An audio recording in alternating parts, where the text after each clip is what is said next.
what kind of al-Qaeda leaders are left? The bench is gotten very small. In some ways, it's just infrastructure. It's the ability to train, the ability to be able to be in one place where they can plan and plot and raise money. Those things they can't do anymore. Welcome, Danny. You have a terrific piece in this week's Newsweek about where we are since Osama Bin Laden was whacked. Because Zawahiri, his evil deputy, really the mastermind of 9/11 and his kind of real kind of planning head, is still very much at large, isn't he? That's right, he is. And Osama bin Laden was in many ways the face of terror. Obviously, in the last 5 years, he was not able to get out a whole lot. Zawahiri has always been considered the brains and in some ways the doer for al-Qaeda, and he remains a very dangerous person. Doesn't have the charisma or the leadership abilities in some ways of an Osama bin Laden, but he was very much behind many of the biggest attacks that have been out there, and he has a need, if he's going to continue to be able to run this organization, he has a real need to be able to strike out so that he can be credible. Without the ability to pull off attacks, he withers and will not be able to sustain the organization. What really struck me in the piece, though, was that you have a source who actually has been present at the discussion with al-Qaeda members about how to keep Zawahiri safe and how important it is that he doesn't get captured. Yeah, that was fascinating. That's Sami Yousafzai's reporting, our terrific reporter in Pakistan. And it was a dinner about 6 months ago with al-Qaeda leaders and members of the Haqqani network, very closely allied to al-Qaeda. And they were concerned about what the spooks call the OPSEC, operational security, that bin Laden, as careful as he was, still made mistakes that led to his eventual demise. They wanted to make sure that Zawahiri doesn't make those mistakes so he can continue for at least another 10 years, they said. For example, bin Laden used a courier, and the courier made important little mistakes, like he didn't, he used the same car without changing the car. He used a cell phone when he should have changed cell phones or not used cell phones. So he got sloppy. So he got sloppy, and they want to make sure that Zawahiri doesn't.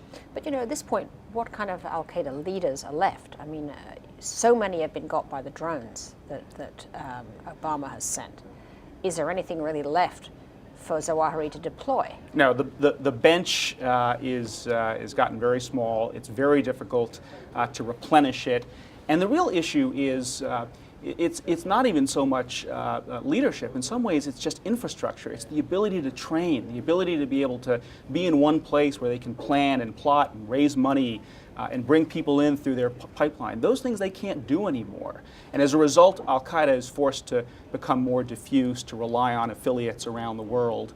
So it just doesn't have the ability, most people think, to strike out in any big way. Now, your sources believe that he's in Pakistan. Absolutely. They believe he's in Pakistan. They don't know for sure whether he's in somewhere in the tribal areas between Pakistan and Afghanistan, or most of the people I talked to think he's probably in a city.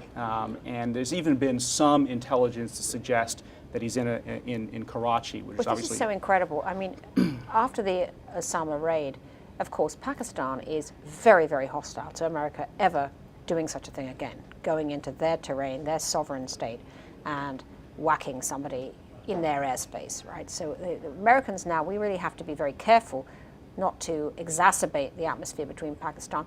Is this going to really impede our actually getting Zawahiri? Because surely there has to be a great deal of care. Or do you think that Obama just doesn't care, that he's just going to say, if we have him in our sights, we're going to take him out? I think ultimately, if we have someone as high level as Zawahiri in our sights, we're not going to care all that much about violating Pakistan's sovereignty. That was the case in the bin Laden raid. That will be the case with Zawahiri. The larger question is, will we feel that we can be as aggressive in going after mid-level and lower-level al-Qaeda and Taliban militants, given the fact that Pakistan has come close to reaching its limit in terms of being permissive letting us use these kinds of weapons on their territory. But of course, what was disappointing, as you point out in this piece about the Osama raid, was that of all those hard drives and everything they took away, there actually wasn't any information about the ISI Pakistan complicity, that in fact there really weren't any leads that we know of course, which in fact, of course, it could be the other way, they're just putting that out,